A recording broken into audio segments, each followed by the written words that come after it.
all in this together. And one of the key points is that no one is safe. I'd like to welcome to the show, Diane Shader Smith. Thank you so much for being here, Diane.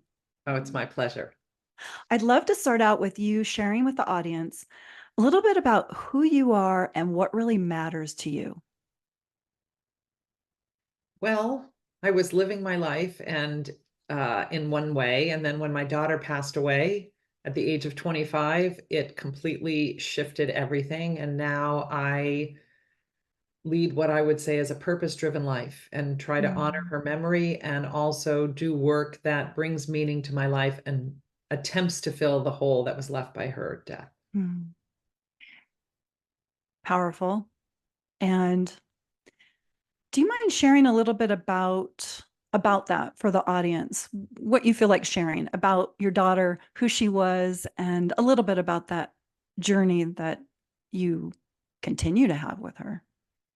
So my daughter was born with cystic fibrosis, but she led an amazing life. She was a three-sport varsity athlete in high school, captain of her team. She was the prom queen at a big public school. She went to Stanford. She graduated Phi Beta Kappa. She was extraordinary and had everything to live for, but she simultaneously battled a deadly disease and a resistant bacteria, and she chronicled her life for 10 years. So she really left me a roadmap forward, which is why this entire journey that I'm on was started by her hard work. And then I picked up the ball by working with Random House to bring her words to publication. And she had so much to say that I continue to keep talking and never run out of sharing her ideas. It's incredible. And what I know of the story is that you didn't have, other than what she shared with you verbally, you didn't have the inside view of what was happening within her, that they were journals that were kept private. Is that correct? Yes, that's correct. Yes. And what was it like as mom after her death, seeing that side, that part of your daughter? Well, when we would have a fight, she would storm out of the room, slam the door, and go type on her computer. So I really expected that her journal would be a repository for her anger, mother-daughter angst. But the most shocking part was in 2,500 pages, she didn't do that. And I think she knew that I was going to be the steward of her writing, and she wanted her writing to mean something and to matter. And so she didn't put the petty issues that we had and really spent her time documenting the importance of what life meant and what life was like for her.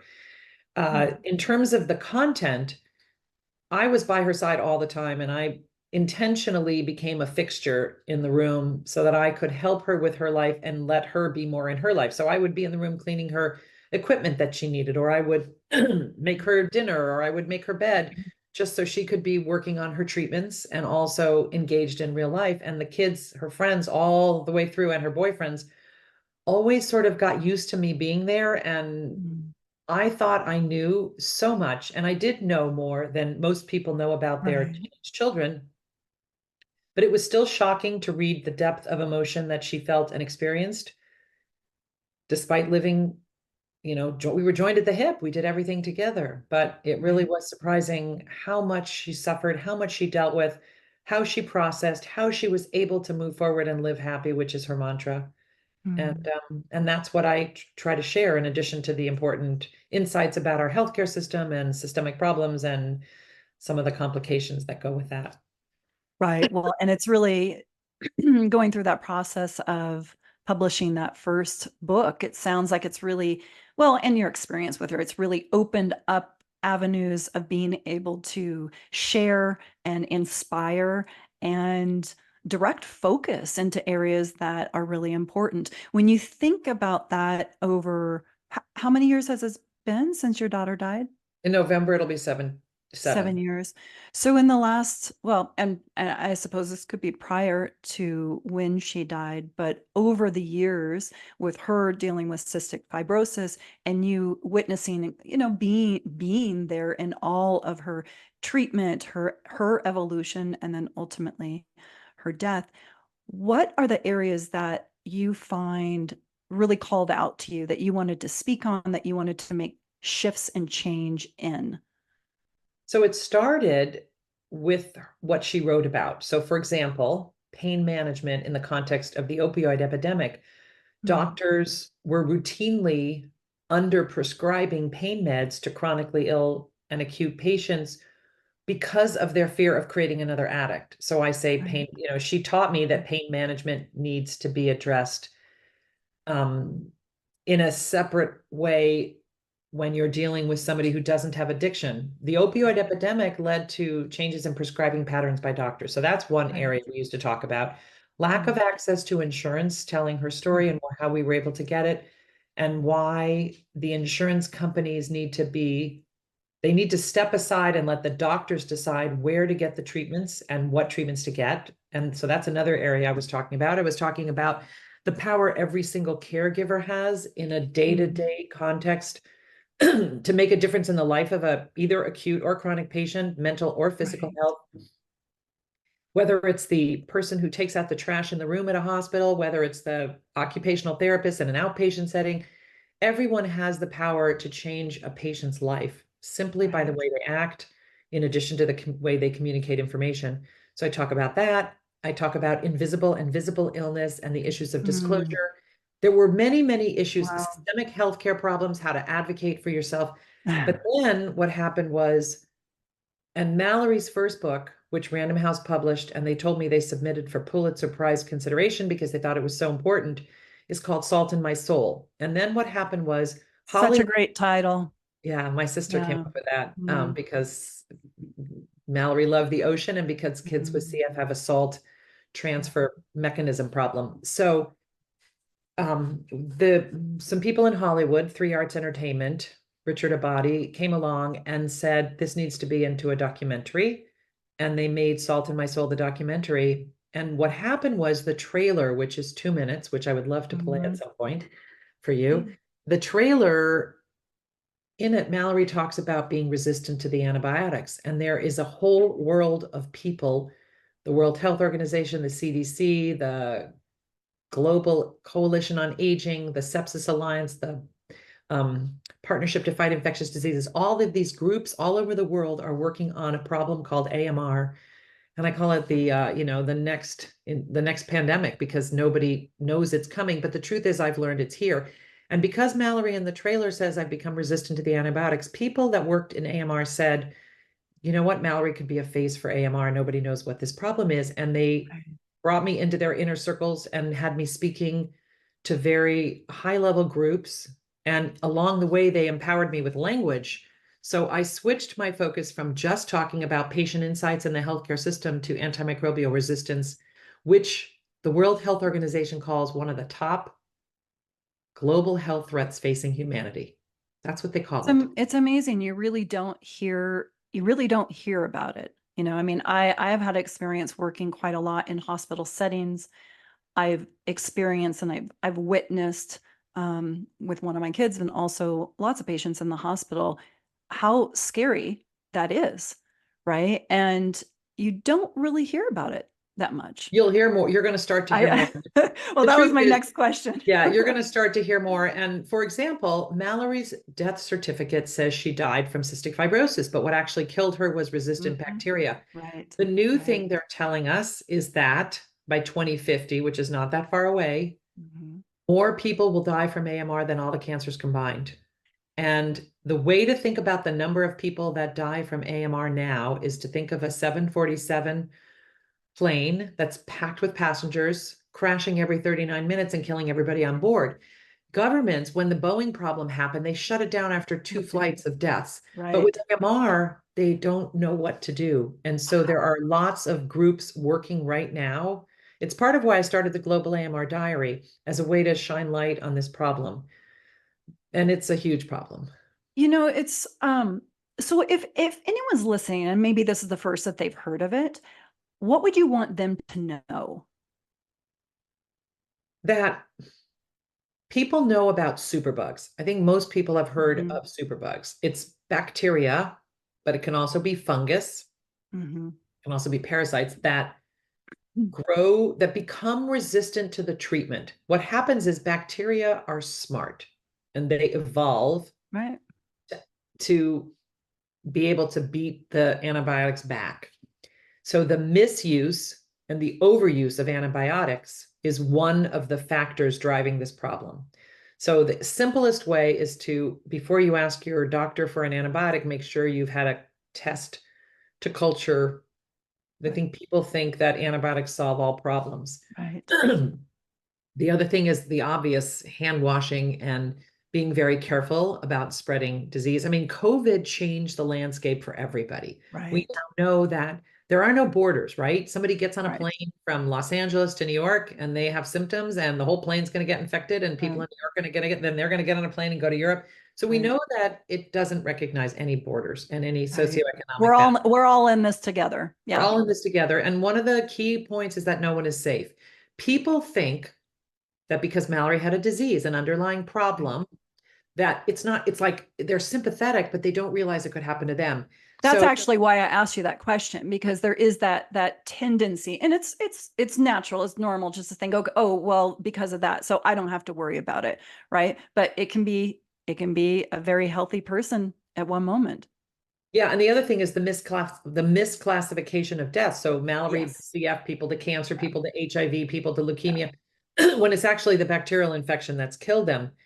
That is something that I talk a lot about, which is we don't really understand the gravity of the problem. We're starting to. And Is that being changed currently? The way that the death is being categorized? I think that, like with any problem, once people have an awareness and they pay more attention, there's going to be a focus pushed on that. Like they're now telling doctors, don't routinely prescribe antibiotics, get your cultures Right. done first. Right. Now, lots of doctors are following the new protocols and some aren't. And so Right. until we have really strong compliance, the other thing is that war is a driver. So we have the Russo-Ukrainian war, we have Israel and Gaza.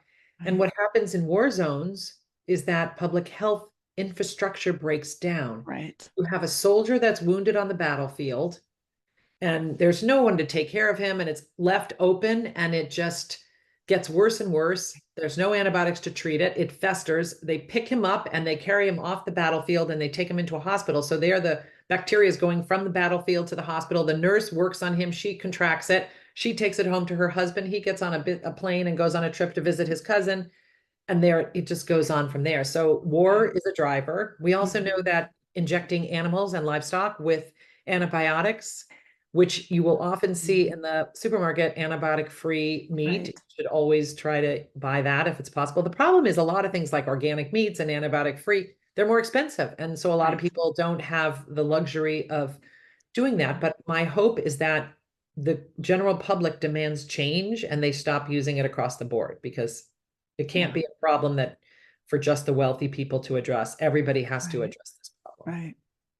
So much. So there are things that people can do individually, and at the same time, so much that needs to happen on a on a larger scale, obviously. It's funny it's funny what you say about antibiotics. Just it seems to be the thing that people ask for, right? If they have a cold. Yep. Yep. And we need to, as individuals, we need to train ourselves to trust that sometimes sometimes our bodies just have a virus and that antibiotic's not going to do anything, and that we need to care for ourselves, and there isn't always that magic bullet. And I think that there's pressure on the medical system to provide some sort of a magic bullet. um on a on a very When you look, you've been through so much, and you've seen a lot Yeah. through your eyes and through your daughter's eyes. And through the thousands of people I've spoken with across the world, literally across the world. Right. And when you tap into that, thinking of us as we're all one, right? We're all in this together. What is your greatest hope in the next 25, 50 years? My hope is that people will begin to understand the problem, they'll demand solutions, and that we will have a worldwide concerted effort to address this problem. Now, the biggest hurdle, forget public awareness or lack thereof. Why have we not solved the problem? There's a really complicated economic situation when it comes to this issue. And I'll try to make it very simple. So the drug makers of Viagra, Lipitor, Ozempic, Prozac, these drugs. Everybody Right. takes them. They Right. take them every day. They take them Right. for life. People say that doctors are prescribing metformin because there was pressure from the drug companies because of pre-diabetes. And Right. now that is a economic stream that's going to go on in perpetuity. Right. But when it comes to antibiotics, by design, you're only supposed to take them for 2 weeks or 3 weeks, sometimes 6 weeks, but you're only supposed to take them for a limited amount of time, and they do become resistant. They stop working. Right. So drug companies, big pharma has left the field of antibiotics. They Right. are There's no pursuing monetary incentive. There's no monetary incentive. So one of the things I've been working on for the past few years as one of, in the hierarchy of people, I'm low on the food chain, but lobbyists, doctors, researchers, people that the highest levels working on the solutions have been lobbying for something called in the United States the Pasteur Act. And the idea was, and it was, by the way, started by both a Republican and a Democrat. They wanted to sign members of Congress on in pairs to say Wow. this is not a bipartisan issue. Let's not make Wow. it one. And so every time they signed on a Republican, they signed a Democrat. Every time a Wow. Democrat, a Republican. So it should have been equitable and even, and everybody should Right. have embraced it. But there's two problems. First of all, neither side wants the other side to have a win. So during a Republican term, the Mhm. Democrats don't want the Republicans to get it. The Republicans don't want the Democrats to get it. Right. And it has become political. And as a matter of fact, when it was first proposed, everybody was very excited, but Democrats wanted $11 billion. They felt that was the amount needed. And the Republicans said, we're not giving you $11 billion. We'll give you $6 billion. And they felt that wasn't enough. So the impasse initially was the amount, but then it Right. just kind of stalled. The other problem is that, because what you need to do, by the way, is you need to create an economic incentive. And it was proposed, and there was an article in the New York Times, treat this problem like a Netflix subscription. So if you incentivize drug companies by paying them monthly to develop drugs, whether they get used or not. Right. That way people will develop drugs Ah, that that's sit so on the shelf. interesting. Yeah, there's a big Yeah. article in the New York Times about it. And so that's been one of the hurdles. The other problem is because the problem is invisible and doesn't seem imminent, people are not Right. pushing harder for change or solutions. But That's one of those problems, right? It's not, as you said, it's not the plane crashing where it's just you see it, you hear it, you feel it, right? yeah, And it's shocking and it's happening, but it's not as in your face. So it's harder yeah. to get I'd change. like to tell you a couple of stories, three Yeah. stories. One woman is very public. Her name is Katie Granger, and she was very happy, healthy woman who took her family on vacation to Hawaii. She got a simple cut, like a little cut on her finger. In the bacteria entered her bloodstream. She became septic and she lost her legs and her fingertips. She is now, like me, a global advocate, and she Yeah. speaks about how a perfectly healthy person can contract a bacteria that really, Wow. in her case, she didn't lose her life, but she lost her legs and her fingertips. Right. I have a friend whose daughter gave birth this summer, and she just had, which we all do, some E. coli in her bacteria Right. in her gut. And somehow in the birthing process, something got nicked and the E. coli got into the baby, and the baby went into sepsis. Baby didn't die, but the baby was on ECMO and a ventilator and in the ICU and the NICU, I mean, for 2.5 months. He's finally just come home. But it was such an avoidable problem if we had had a treatment for that. That was a perfectly healthy young woman, No, 31 years old. I mean, it's just tragic. in these cases, it was a bacteria that was resistant to what was available, or was it a difficulty in identifying No, what it was a bacteria? resistant bacteria. But you know what? You raise a really good point, and that's the issue of diagnostics, Right. which I So first of all, my daughter died of AMR, and I never heard the term AMR until as a thing until the documentary came out. And I highly recommend the documentary. I mean, I always tell everybody read Mallory's books, but it's a busy world and everybody's looking at TikTok and YouTube and Facebook and Instagram, and they're not necessarily reading a book. But the documentaries, Even the trailer for the documentary yeah, the trailer for is the very even powerful. yeah, you've just watched a trailer Yeah. for 2 minutes, but the documentary is amazing. And then um the important point to take away is that it is a problem that is not just happening to people with underlying disease. And that is such an important message.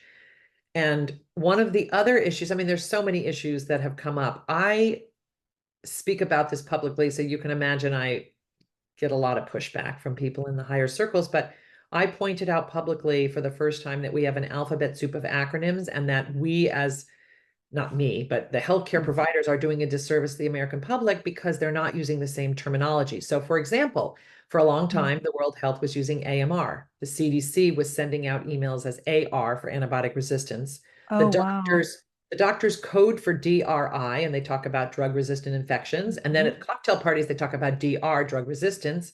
But if you go look up a study, they talk about MDR in the medical journals, which is multiply drug resistant. Those are all the same problems. And then we have Wow. sepsis. People have heard of sepsis, but they Right. don't understand that's part of AMR. Right. So I Right. have pushed hard for them to land on a name. And I think Right. AMR is the one that's starting to Okay. stick and people are starting to convert. But we got to name the problem before people can understand it. And then I Right. proposed a global stunt. And I spoke on the World AMR Congress keynote stage and said, we need a global aha moment. We need people to understand just how many lives are at stake. And that's when I came up with the idea for the global AMR diary, which I want to share with Yeah, your. I wanted to ask you about that. I wanted to ask, first of all, what is the intention behind it? And then second, how do people use it if they're interested in checking it out? Okay, so what I learned along the way, and the reason I keep getting asked to speak all over the world, and I would love to at some point do a formal talk for your audience, because my formal talk is pretty good, if I do say so myself. After all these years, I've really perfected it. But the truth is, storytelling is a very effective way to communicate information, and I tell the story with lots of visuals. And every time I give a formal talk, and it's a 30-minute talk, they say, how many slides? I say, I have 200 slides. And they say, no, no, no, no, no. I'm like, oh, no, no, no, no, no. So I blow through it like it's a movie in a weird way. But anyway, 200 slides in 30 minutes. I do Wow. it because they're colorful and engaging slides. They're not Right. graphs and slides and medical charts. They, So they what don't have words all over them. oh no, no words. So what I say is that you can learn much more about AMR from the patients and their experiences more so than from the data themselves and the bacteria themselves, because what is that going to teach? It's not going to tug on your heartstrings. Right. Right. It's tugging on people's heartstrings and getting people to understand and feel something that gets them to motivate to action. There's so much proof about Well, that. especially if they can identify with that person in the story. Yeah. Yes, yes. Right. And so I do talk about Katie Granger. I do talk about Jolie, the young woman. I also talk about the fact that other diseases and problems have a celebrity face. So, for example, I have friends that work in BRCA, and nobody knew what BRCA was until Angelina Jolie was diagnosed Right. with breast cancer and announced to Right. the world that she had the BRCA gene. And all of a sudden, in one tweet from a very famous person, we knew the problem. So what I Right. always said was Mallory puts a face to AMR the way Tom Hanks did for diabetes, the way Right. Michael J. Fox did for Parkinson's, the way Right. Angelina Jolie did for BRCA, the way Magic Johnson did for AIDS. And we've had a lack of a celebrity spokesperson. So, but storytelling is really important. So I use Salt in My Soul, the book, and then Salt in My Soul, the documentary. And I spoke at the White House, on Capitol Hill, at NATO, to the European Union, everywhere you can imagine. I went to Australia, to Paris, Harvard Medical School, Stanford, Yale, you name it, grand rounds, women's lunches, high schools, colleges. I have made it my mission, which helps me with my grieving and also educates Right. people about this problem. And then Random House said, we'd like to have another edition of the book. We'd like to cast a wider net, go back out there. They wanted to do Diary of a Dying Girl because they felt that would get young readers. And the perception across the board, which was first pointed out to me by the head of the European CDC, which is the ECDC, Dr. Dominique Monet, said we need to educate the next generation about antibiotic stewardship. And in my opinion, we also need to inspire them to go into infectious disease, which is a declining specialty, because that's the specialty that addresses this problem. Right. And so I said, okay, fine, we'll do that. And I went back and found more entries and to re-release it. But I started to panic because I thought, I've been talking about salt in my soul for 5 years in the real Right. world, literally 5 years, day in and day out. All of a sudden, I'm supposed to pivot and start talking about Diary of a Dying Girl. It just did not feel authentic. And I Hmm. lay in bed at night stressing, and I thought, I need to do something bigger. I need to do something more. So many people have died since Mallory died. So many more stories have come out. I just felt the need to do this. Right. Meanwhile, the World Health Organization, the CDC, the ECDC, biotech, Partnership to Fight Infectious Disease, the list goes on and on and on, the AMR narrative, these groups around the world are collecting the stories of AMR patients, survivors, caregivers, policymakers, researchers, biotech innovators, and they collect them on their own individual sites. So there is a World Health Organization page, Okay. there's a CDC page, but Right. they're all kind of in obscurity and nobody's really looking. Right. So I had the Right. idea to launch the Global AMR Diary, which was to link all of the different stories that had already been collected in one Right. place on the same day that Diary of a Dying Girl launched, because the whole is greater than the sum of its parts. And Right. so I went to the press and I got the LA Times and Forbes and MedPage and a bunch of different news outlets to cover it. And we got publicity for AMR. I mean, I work every day at this problem and raising awareness. And I tell myself that, it started because of Mallory. Oh, it started because of Mallory and for Mallory. But I worry about my new grandson that was born 2 weeks ago. I Mm. worry about my husband. I worry about myself. I worry about my son. I worry about my friends. So I have now taken it above just Mallory's story, even though I use Mallory as the story and the focus and the face to draw people in. And then I extrapolate to the larger issues. And so storytelling as a solution is something I advocate for. And along the way, Yeah. I felt like I needed to get more education in that area. So I went to Columbia, which is the originator of the field of narrative medicine. They had a master's program and they had a certification program for working professionals who couldn't go back to school. And it was a 2-year program for me, and I did it, and I've learned a lot. And I understand now that all forms of narrative, art, photos, quilts that are made of fabrics from different parts of life, Right. social media posts, TikTok videos, self-published books, you name it. There are so many ways to share stories. And so Hmm. the Global AMR Diary is a place where people can read stories. It's a place they can share their own They story, can share their own. but This. it's also really a resource for the media and for politicians Mhm. to understand the gravity, the complexity, and the scope of the From people. the personal side, from the stories of the people actually living it. Yeah, that's phenomenal. And what would you say if you were to imagine what Mallory would say to you if she could speak to you right now? What do you imagine she would say? She would roll her eyes and she'd say, "Oh, mom, please, what are you doing?" Why? No, she would do Why? that, but at the same time, because I talk about her nonstop 24/7. But the main thing, she would be ecstatic to know that her 10 years of toiling away on her computer for hours and hours at a time, leaving me 2,500 pages of insights and information and storytelling that is raising awareness for a global health threat, she would be so proud. And Mm. I mean, it kills me. It kills me. I used to have very, very vivid dreams that Mhm. she would, in the beginning, I would wake up and she would be yelling at me that I was sharing her public, I Oh, was so making there her was story bigger than it was. She wanted me to share the insight. She did. But, right, I was thinking some of the stuff I thought, oh my God, she might kill me. It was hard for me to know. She just left me right, instructions to publish the part that might help others and not to publish anything that would hurt anybody.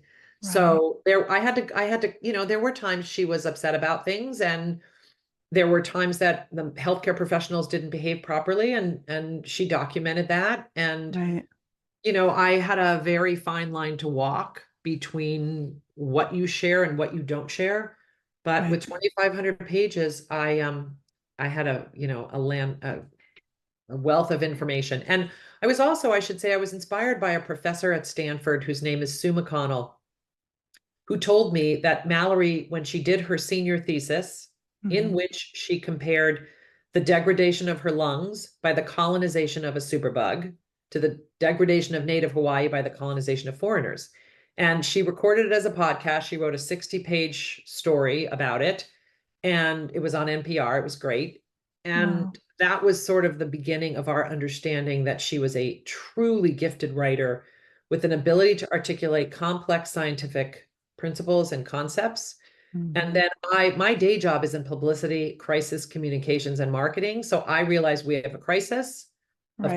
communication. And so I just set about to make this my mission. And coincidentally, my day job is in the environment. And Mallory Mm. was a deep environmentalist, and she believed in the intersection of human and environmental health, and Mhm. along with animal health, which is part of environmental Mhm. health. Mhm. And it's the intersection of those three. And that's really where I focus my energies. And the narrative medicine training that I got really has helped me help other people in other ways in terms of using materials to understand problems. I actually had never heard, I was going to ask you about that. I had never heard of narrative medicine. I understand it conceptually, but I had never heard of a program where you could in depth study that. And I just think it's fascinating, right? Right, it is. And in my program, the one that I did, the certification at Columbia, Dr. Rita Sharon founded the movement, and she is the godmother of this source, Okay. this area of study. And basically, the program that I was in was 90% filled with later stage healthcare providers. There were psychiatrists, there were Hmm. internists, there were pediatricians, there were That makes sense. gerontologists, there were ER doctors, and they didn't get trained in humanities. The good news is now a lot of the medical schools have humanities, have narrative medicine programs, do focus on it. I mean, I've been speaking at Harvard for 6 years on the first day of medical Mm. school to students. And their idea behind this was introduce a patient story, meet a mom, because you're going to be interacting with moms and patients. And it's funny because I spoke to a nursing school and at UC Davis early on, the first year in Hmm. 2019 that the book came out. And I will never forget this. So I spoke, and this young woman who looked, she looked like she was 13, but she must have been probably 18. And she raised her hand after my talk and she said, I just have a question. What would I do if a strong mom like you came after me Mm. or like came at me?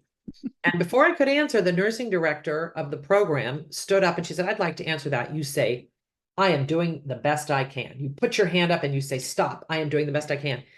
And I let her give her little spiel how nurses have to take care of themselves and stand up for themselves. And I said, let me just give you a different spin on that. My response is, you don't put your hand up, you put your hands out and you say, you take their hand. Now, of course, with AMR, I would not take their hand because of germs, but I would say, I am so sorry that your child is sick. And I am so sorry that this is so difficult. My job is to do X, Y, and Z. And there's a reason why I'm pushing for that or doing it this way. And I Right. said, at the end of the day, if a parent believes that the healthcare provider cares about their child, they will be much more receptive to what it is you're doing.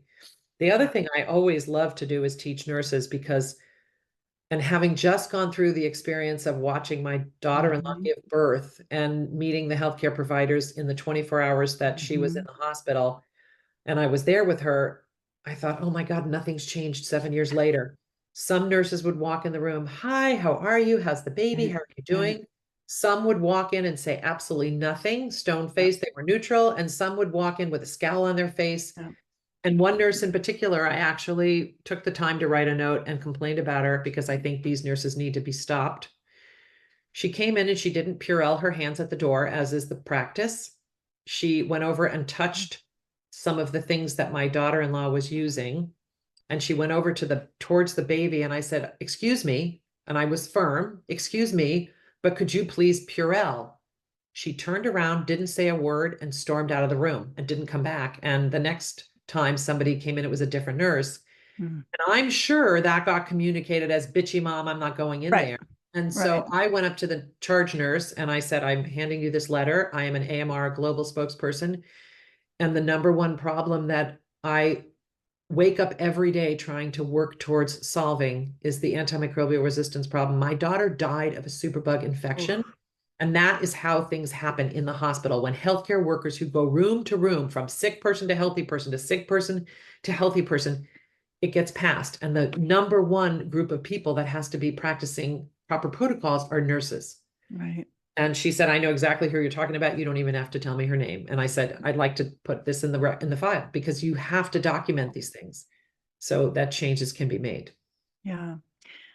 I mean, there's so much in what you just said. I really resonated. Well, first of all, you know, powerful. You go from being the bitchy mom in that room to, oh, we need to listen to this, right? And obviously, this was someone who probably wasn't, that particular nurse maybe wasn't in the right position, right? Absolutely not. And that happens Absolutely not. sometimes. But the other thing that I really resonate with is the human part of the providers in hospitals. And the example that you gave of how to deal with XYZ. I spent a lot of time consulting in hospital setting. I spent a lot of time training physicians on how to bring the human piece of it into the room. And much of that time was, well, it was during the AIDS epidemic when it was a life sentence. And then later it was in the ER and palliative care and the ICU. So quite a lot of really challenging scenarios. And a lot of times, one of the things that I saw that was so powerful is the shift from a medical provider, let's just say an ICU physician, who has to tell someone that this is not going the direction that they thought it was going to go, and feeling that they couldn't do anything, right? Like they're at the end of the, what can they medically do? And when the light goes off, when they recognize that being a human and being able to look someone in the eyes, or, if it works out, if you can touch their hands or not, but just be present You can touch with their arm. That's safe. yeah, the arm, be present with the patient and or with the family. There's a lot of I don't know if people would resonate with the word healing, but there's a lot of love that can be created, can be co-created in those scenarios. So I love that you're speaking to that as well, in all of the different conversations and speeches, talks, panels that you do, because that's where I notice that's where change happens with the providers. If there's a connection to the human, they're going to, and they care, they're going to be more Yep. likely to follow all the protocols to Yes. prevent right spread, for example. And Um, that's what narrative medicine is about. Narrative medicine is about training physicians and healthcare providers to um, read literature, pay attention to different art forms, and to kind of get in touch with the human connection in all aspects of healthcare. And really, the interesting thing is that it's a very simple concept. And when they asked me why I wanted, as a non-healthcare provider, why I wanted to study, I said, I want to take the principles of narrative medicine and apply them to the work that I do, whether it's in PR, whether it's with my own family, whether it's with friends, whether volunteer work. There are so many applications for storytelling, for right. the a studying of the humanities, or looking at a photo. The one of the first things we did was evaluate the lyrics to Eleanor Rigby by the Beatles, All the Lonely People. And you have to dig deep and you have to think beyond the superficial Right. explanation or the superficial presentation of what you see. So I feel like it trained me to be more understanding and more compassionate. And I feel like I was already to start by Mhm. virtue of living with Mallory, but it's a lesson we can all be reminded of. Yeah, absolutely. And when you think of Mallory now, and you think about all really the two of you, well, and with your whole, I'm sure your whole family and your whole community have co-created in the world, what would you want to say to her? Thank you for caring about humanity and for taking the time to document your life. And thank you for inspiring me to change my life to become a life that's fueled by your passion and your energy, which has led to me feeling like there's more meaning in my life. And Mm. it's just taught me not to sweat the small stuff. Anybody who knows me will tell you, I just don't really get flustered. If I get a parking ticket, I don't swear anymore like I used to. Say, Right. okay, It's well, like with supporting, everything else going on, I think yeah, with you just with have to those big learn that. airplanes crashing and people dying every couple of days. If uh, you, but both my kids, my son and my daughter would have told you, but my son would tell you now that the whole time they were growing up, I would give them what they called the perspective lectures. Back in the day when People magazine was widely read and they always had some story of somebody who had some horrific condition and they, lived to do something very special with it. I was always drawn to that purpose-driven life, right, but I just wasn't in a position to be doing it. My purpose was taking care of my daughter and making sure my right, son didn't become the unaffected sibling, which is right, another whole area right. It's a to whole talk nother for area. hours and hours Yeah, about. absolutely. But the other thing that we haven't really talked about is the mental health comorbidity that goes along Yes. with physical health. It's not Yeah. talked about a lot. I actually just joined the LA Youth Mental Health Awareness Coalition. I'm probably butchering the name that a very good friend of mine, Andrea Sonnenberg, started because her son died of an accidental overdose from the mixing of medicines, which they call polypharmacy, when different doctors are prescribing different meds and layering on Right. and self-medicating. And it's funny because some people are like, why are you doing that? And I say, because I have come over time to understand that the mental health aspects contribute to the physical contribute to the mental. Absolutely. And it's, Yeah. it's all connected. So It's all connected, right? It's connected. We're connected with the environment. We're connected with each other. We're connected with these organisms. I mean, our physical health. I'm such a strong believer as well that what's happening emotionally, mentally, is impacting us physically. It's impacting us relationally. It's impacting us in so many different ways and vice versa. So you are obviously a highly passionate and high energy person. I'm a I high think, energy person, much to the chagrin of my family. well, and you said something about before your purpose was to be a mom back at that point. And I'm really curious because I get a lot of people saying, well, I don't know what my purpose is, for example. And I'm just wondering what would what would you think about this comment that sometimes our purpose is revealed to us through experiences? What's I agree with that okay. 100%. I mean, some people wake up. My daughter had a roommate in college who was, from the time she was 5, committed to being a doctor. Both her parents were Mm-hmm. doctors, and every choice she made was about getting into medical school. And now she's a fabulous physician, and she was Mm-hmm. always on a path, always She knew. motivated. And yeah, and whereas my daughter never knew what she wanted to do until she stumbled onto environmental activism, and then she wanted to do that. And then when the doctor said you can't really do field work because it's going to be bad for your lungs, so then I showed her the joys of writing and communication and marketing. And she went to a program at UC Santa Barbara where she created a film. She produced a film with some other students about whale strikes in Santa Barbara. And Mm. that was very fulfilling to her. Then she did the senior thesis I told you about, Right. which was really impactful. And she did a lot of other environmental writing. She wrote for a legal website. She did a blogs. She got involved in healthcare advocacy. And Mm. she found purpose even as her body was declining and her health was slipping Yeah. away. She wrote about that, and and it gave her purpose. It gave her a feeling of accomplishment. And I think we all have to feel like we matter and we mean something and Mm-hmm. we're doing something. And I think you can survive anything. I mean, I'm living proof. My daughter was amazing. There was nobody better. And I had to learn how to live without her here. Right. So doing work that makes me have a reason to get up every day. Now I have a grandson, so I have a new passion. Look at But that I really, smile on your face. yeah, but I really want to work on AMR to make sure he grows up in a Right. world.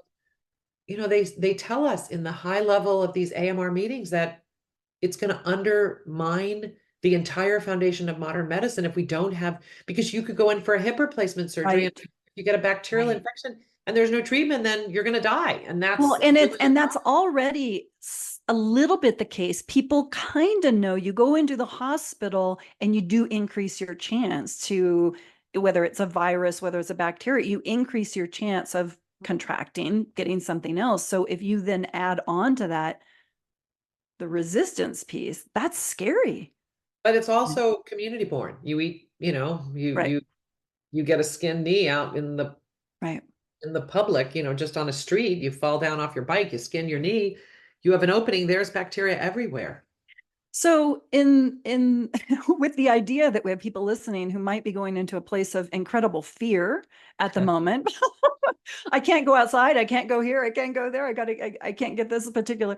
What would you say? Because you're living with this, you hear and see and know so much more than the rest of us. And there is a tendency, I can feel it within my body of like, there's a fear response. What would you say, or how do you balance out continuing to make forward progress while also being able to live not necessarily in fear all the time? Well, what I do is I practice the protocols that I believe in. So I don't ever shake hands, I bump people. I Okay. say I bump hips. If I like Okay. somebody, I hug them, because hugging's okay too. Um, Interesting. I don't take antibiotics unnecessarily. I tell everybody I know about the problem and speak as often as I can.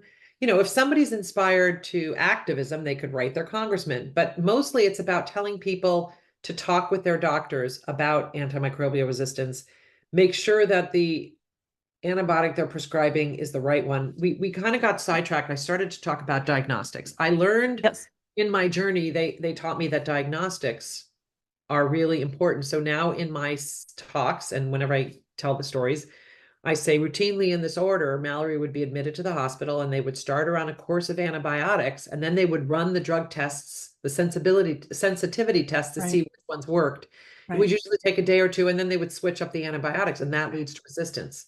And Yeah. the inclination is they have to start treating, they have to throw something at the problem when you're so sick. But Right. we need better diagnostics. So that's another area. Now, that's so sort of one step removed from the general public. They're not going to be out there advocating for diagnostic tests. Right. There No, are but it's perfect. interesting, right? Because it's if there were a way to very quickly know what actually it is, Yeah. that's Well, going to decrease. the 3-minute strep test that they've developed is fantastic. Right. The rapid Right. COVID test is fantastic. I mean, there's a lot of false negatives, but it's really those quick diagnostics tests. I think that COVID put diagnostics on the map. That was really, but I don't know if Right. people think about diagnostics as an area.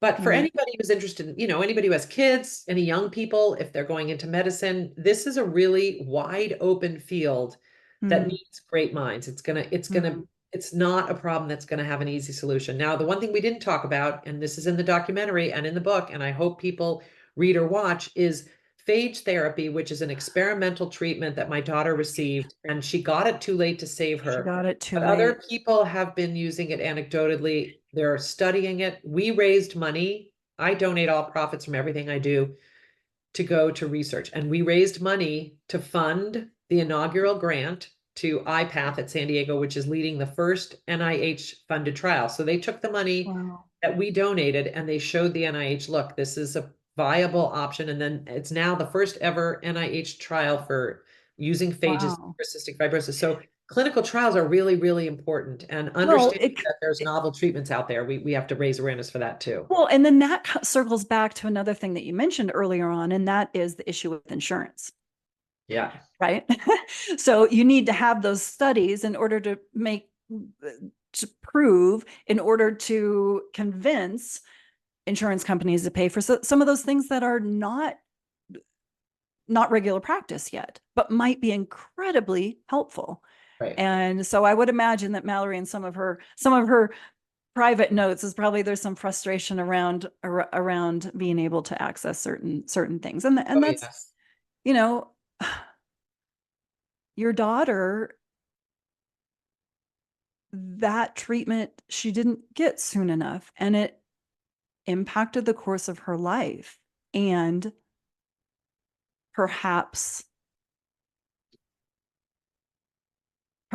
there will be change through what you're doing, and a lot of other people, so that that is less likely to happen in the future. I hope so. Diane, you are inspiring in your passion.